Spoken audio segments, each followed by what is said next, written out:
নমস্কাৰ, মই makeup artist Meenakshi.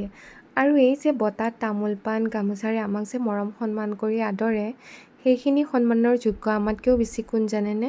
বিয়াৰ ৰান্ধনীসকল। মই ভাবোঁ এইষাৰ মোৰ মনৰহে কথা।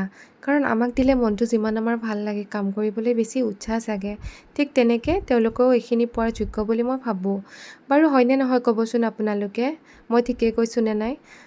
যি কি নহওক, আজি মোৰ দুগৰাকী কইনা আছিলে। এগৰাকী হ'ল জোৰোণৰ কইনা আৰু এওঁক মই দুখন টিচু দিছোঁ। কিয় জানেনে? যিহেতু কইনা হয়, চকুৰ পানীটো আহিব পাৰে।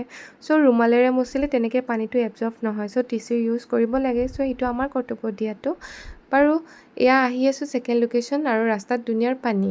আৰু ছেকেণ্ড লোকেশ্যন পোৱাৰ আগতে কইনাক ফোন কৰিলোঁ, কইনাৰ হেনো হোৱাই নাই। চ' বোলো দুপৰীয়াই হৈছে যেতিয়া মণিকাক কিবা এটা খুৱাই লৈ যাওঁ। আৰু মণিকা আৰু মই খালোঁ চিকেন চাওমিন আৰু খাই মেলি আমি দুয়ো পূৰা গপচপ মাৰিলোঁ।